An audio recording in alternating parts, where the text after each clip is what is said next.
Good morning, everybody. Happy Sunday. Travis here with Tara Lucio, who's Cameron's mom, and we're going to talk today about another inspiring story here at Transplants for Children. Tara's here to talk about, her son and their family's journey to share with you guys and hopefully inspire you to keep moving and keep pushing along. So, Tara, welcome to the call. And before we get started, I just want to know how did your family find Transplants for Children? Hi, everyone. The way we found out about it, we were in the hospital one day with Cameron, and I was sitting on the bed, and I had my head down, and I had got a knock on the hospital on the door, and it was one of the guys. I don't think he's with you guys anymore, but it was him who had came in, and he introduced himself, and he let me know that he was with Transplant for children, and that if there was anything that I needed, that he was there to help. And what's funny is I was just sitting there with my head down, kind of thinking, okay, what do we do now? I've never really known anything about a transplant. I mean, it was new to me. So where do you go from here? What do you do now? And then all of a sudden you get the knock at the door, and he is coming in, introducing himself and letting us know that he's here for whatever it is that we need. So that's how I found out there about you guys. That's awesome. We probably all know who you're talking about, but we won't name him just for confidentiality. Yeah. Awesome. So what can you share with us about, Cameron's story, his transplant, and kind of where you guys are now and everything that you've done to get there? Well, it happened one day when he was 3. And he was complaining of a stomach ache. And normally you kind of go, okay, your stomach hurts. We'll check on it, or we'll give you some Pepto-Bismol, or not Pepto-Bismol, but we'll give you some medicine for it or something like that. You kind of brush it off because he was just like, my stomach hurts. And then all of a sudden he just kept being adamant about it. And I'm like, okay, well, let me go ahead and get you sent in. And when I took him in to see his pediatrician, she did a body check on him, and she got to his stomach, and she was like, I feel his liver, and I don't, I'm not really supposed to be feeling his liver. So let's go ahead and get him sent in. And next thing you know, we went into the Santa Rosa emergency room. Not Santa Rosa, we went to the Texas Methodist Children's Hospital. And then that's when they said that he had an acute liver failure, and it was going down pretty quick. And then that's when they sent us to Santa Rosa. Wow. So that must be scary. And that was years ago now. I mean, I know Cameron. He's a lot older than 3 now. Right? Yeah. How long was he waiting for his transplant?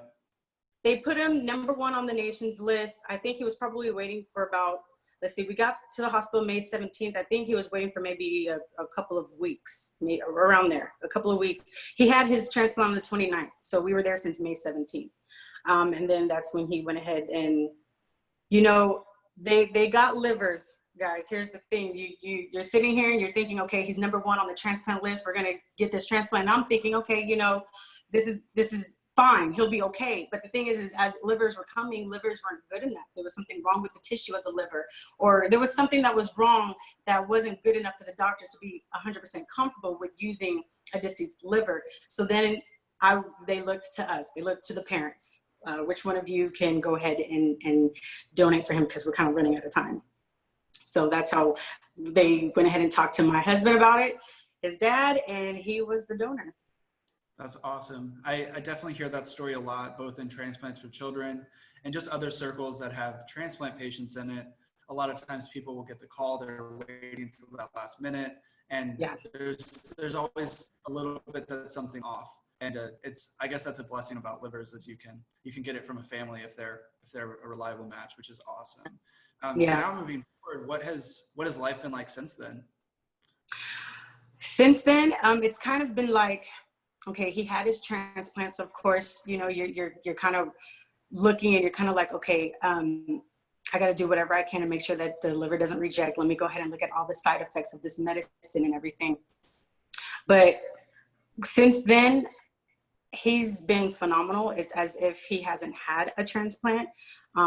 He's had a lot of support team. Of course, we have God, and God really made sure that he's answered every prayer since the very beginning, since the very moment we found out he was having a liver transplant. So glory to God on that. But yes, he's been good. There are times where, when the summertime comes and it's hot out there, he does need a break. He does get tired.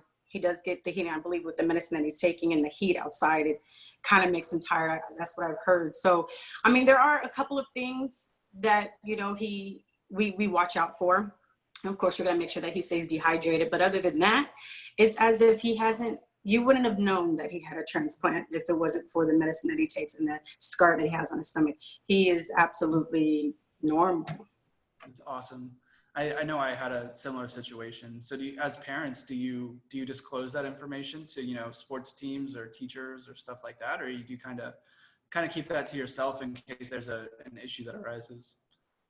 Well, what I do disclose it to his teacher. I do disclose it to the principal, because if anything was to happen, I don't want them to give him something that they shouldn't have given him. Mm-hmm. Now, as far as him and his peers go, I give him the choice if he wants to tell his peers that he had a transplant or not, because he does have a little, his stomach is a little bit pooched out, I guess, as he gets taller. I guess, I don't know if it's because it's an adult liver, but as it gets taller, he stretches into the stomach and you won't be able to tell.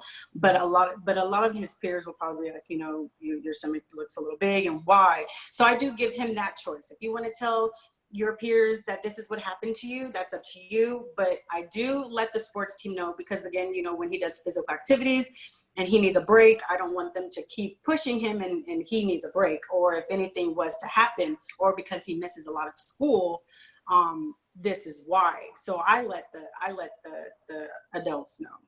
I think that's good information for people that have smaller ones right now that may be in that more, you know, normal trajectory in terms of athletics and just kind of life in general, to give that kind of as a warning. Not that there is something that's going to go wrong, but just in case, saying, hey, there are other precautions that need to be taken because of the previous situation.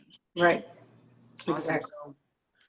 So is there anything else you'd like to share with us about, you know, Cameron, what he's doing now, you know, how you guys are doing as a family, you know, anything like that? You know, I do want to share to the ones who their kids have had transplants, and to the ones who their kids or their family member, not their kids, may be going to have a transplant, that it doesn't end. The life doesn't end there. Everything is not like everything is over. Then life still goes on, like as if nothing has happened. They can still do things that anybody can do. Prayer is very important in my house.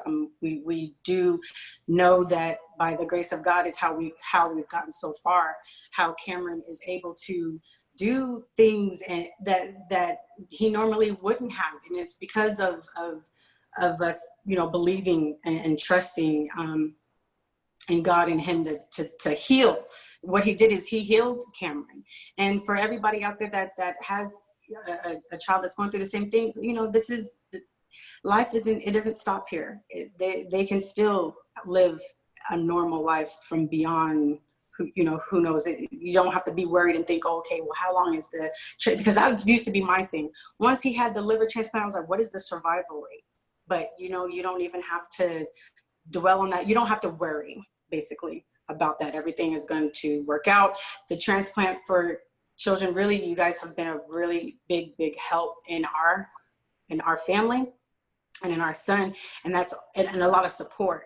And we need that. We need the support groups to know that it's not just us by ourselves, and that helps us to know that everything will be okay as you go on day after day after day, because, you know, some of us have to take it just one day at a time.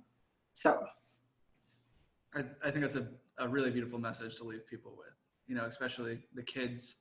They, you know, we know a lot of people that they think that it's the end or it's over, or even if they get their transplant, they may not get to do everything that they want to do in life, but there's so much more to it, and we can still go out there and be normal and have a regular life. So I think that's great to finish with that. I want to say thank you so much for getting on, Tara. I hope you and your family have an awesome rest of your Sunday, and we'll talk to you guys again soon. Sounds good. Thank you. Thanks for having me.